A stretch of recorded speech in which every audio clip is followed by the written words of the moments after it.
Assalamualaikum warahmatullahi wabarakatuh. Anak kelas 2, pada kesempatan kali ini kita akan melanjutkan materi yang kemarin terkait dengan hidup bersih dan sehat. Perhatikan, di gambar ini ada beberapa anak yang sedang membersihkan taman bermain ya. Jadi di sini ada yang membagi tugas, ada yang mengumpulkan sampah, ada yang menyapu ya, ada yang merawat tanaman ya, ada yang mengumpulkan sampah-sampah tersebut ya.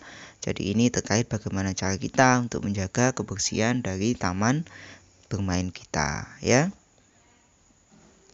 Nah, nanti kalian tentukan kira-kira bagaimana pendapat kalian, mengapa perlu dilakukan dan seterusnya ya, terkait dengan bagaimana kita membersihkan lingkungan tempat bermain kita.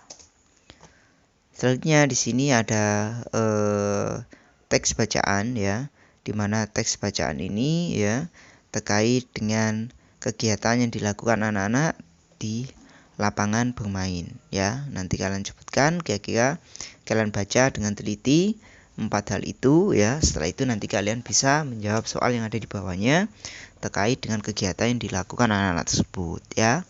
Contohnya apa isi percakapan Dayu, bagaimana suasana tempat bermain ya, dan seterusnya. Kalian berdasarkan pada gambar yang ada di sampingnya ya. Oke, selanjutnya tentang makna kata ya. Nanti kalian bisa menarik garis sesuai dengan makna kata yang sesuai. Contohnya, saya kasih satu contoh, misalnya indah. Indah itu bermakna yaitu bagus dipandang mata. Maka nanti kalian tarik garis semacam ini ya, menuju ke sini ya. Jadi itu terkait dengan makna suatu kata. Selanjutnya di sini ada teks bacaan dengan judul tempat bermain yang bersih. Ya, nanti kalian baca bacaan dengan judul tempat bermain yang bersih. Setelah itu nanti kalian bisa menyebutkan ciri-ciri dari tempat bermain yang bersih itu apa saja. Ya, nanti kalian sebutkan berdasarkan teks bacaan yang telah kalian baca. Nah, ini nanti kalian bisa menyebutkan ciri-ciri tempat bermain yang bersih ya di sini berdasarkan bacaan yang telah kalian baca tadi ya. Selanjutnya di sini kita akan melihat tentang alat-alat menggambar, di mana alat-alat menggambar itu sangat banyak ragamnya ya. Yang perlu kalian ingat, menggambar itu ada dua teknik yang kemarin sudah jelaskan. Ada teknik basah dan teknik kering, di mana keduanya memiliki alat gambar yang berbeda-beda. Untuk alat gambar secara umum itu yang pertama ada pensil, ada penggaris, ada namanya rautan pensil, ada krayon, ya ada cat air ya, lalu ada kertas gambar. Jadi ini ada hal-hal yang diperlukan ketika kita ingin menggambar sesuatu ya.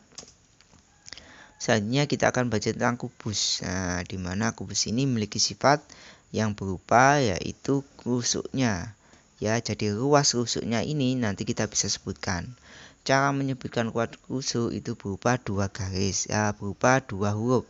Ya, contohnya rusuknya yang pertama ada rusuk AB, ada rusuk AD, ada rusuk AE. Ya, jadi semacam itu menyebutkannya ya. Jadi satu rusuk atau satu sisi di sini terdiri dari dua buah huruf ya. Jadi itu cara menyebutkannya terkait dengan rusuknya. Nah, ini nanti kalian sebutkan juga caranya sama kayak tadi ya. Contohnya ini AB, AE ya, lalu ada AD. Lalu ada namanya nanti yang belum disebutkan bisa kalian sebutkan ya. Untuk agar nanti kalian tidak lupa, garis yang sudah kalian sebutkan namanya nanti kalian kasih tanda silang di sini ya. Contohnya di sini nanti kalian kasih tanda silang sehingga nanti kalian tidak akan menyebutkan sebanyak 2 kali ya. Oke, selanjutnya di sini ada teks bacaan dengan judul tempat yang bersih aman untuk bermain ya. Jadi di sini berisi tentang bagaimana kebersihan itu dapat membuat kita nyaman ketika kita bermain di suatu wilayah tertentu ya. Dengan kita nyaman bermain di situ, maka kita akan merasa senang di sana ya. Maka kita harus dapat menjaga kebersihan lingkungan tempat bermain kita ya. Nah, ini contoh lapangan sepak bola, di mana lapangan sepak bola ini terlihat rapi ya, sehingga nanti ketika kita bermain di sana itu kita akan merasa senang dan aman ya. Jadi itu terkait dengan bagaimana atau tempat yang bersih dan aman untuk kita bermain. Berdasarkan itu nanti kalian coba bisa menyebutkan contoh lain olahraga yang membutuhkan kerjasama. Ya, yang perlu kalian ingat dengan adanya kerjasama ini, maka tentunya jenis olahraga itu dimainkan secara berkelompok atau tim. Ya, Jadi nanti kalian baca, kalian sebutkan terkait dengan contoh olahraga yang dibutuhkan kerjasama apa saja, ya kalian bisa sebutkan. Ya, ini juga ada terkait dengan sifat yang harus dimiliki agar terwujudnya persatuan dalam kesatuan, ya, yaitu saling pengertian dan seterusnya. Ya, jadi ini terkait dengan orang-orang yang harus yang